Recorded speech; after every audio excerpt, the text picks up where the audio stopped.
Hello, my name is David Abdul and I am a consulting naturopath.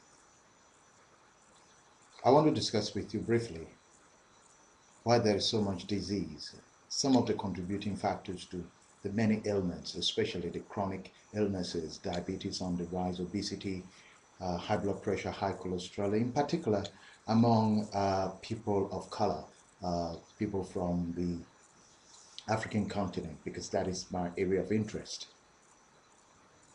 We live in plenty, and yet our selection of the types of food and how we prepare them and the way we eat them, the combination, is creating a lot of problems for us.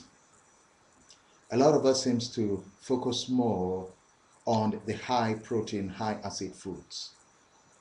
With high acid foods, what you find is that these foods do not contain fiber. Foods like meat, fish, chicken, um, tend to have virtually zero fiber. However, they demand high acid. What makes meat really tasty is the fat in it and the condiments and the salt. We laden these things with high salt, in addition to not just boiling or baking, we fry them. And these types of food already have high fat content. The argument is that oftentimes we often hear the argument that we need protein. Yes, we need protein, but what is it about protein that we require? We need amino acids. Now, amino acids can be derived from a range of food sources, even with the vegetables, broccoli, sweet potatoes, and the various vegetables have amino acids, and the grains, the nuts, the seeds, if we eat them in a variety of ways. However, in eating meat, what we tend to do is we have the bad cholesterol. We consume the bad cholesterol. We also consume it with a high volume of hydrogenated oils. These then go into our bodies and depress or suppress the good cholesterol.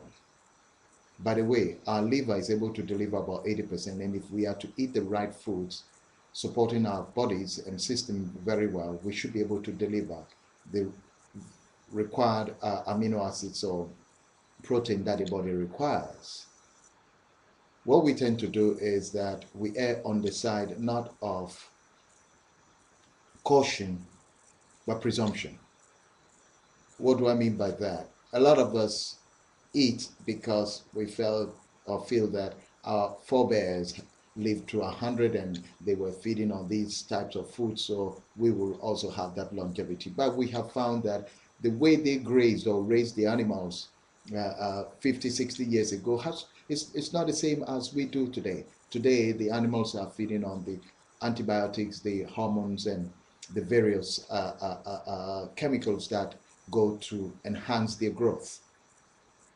We're also finding that stress levels in our living environment and basically in our human interaction and what we call survival is pretty high.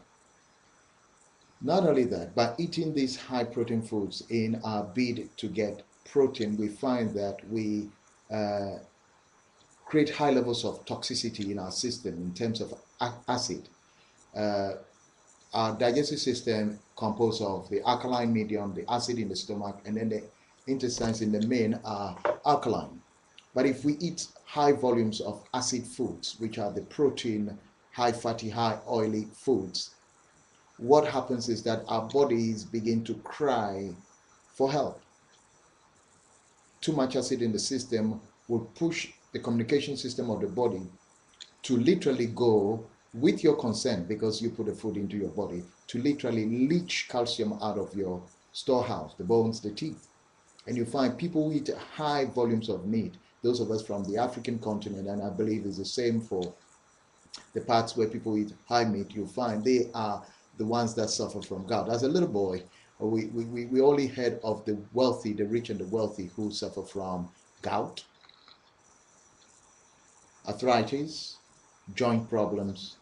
The poor, well, didn't have those problems, they have other ailments.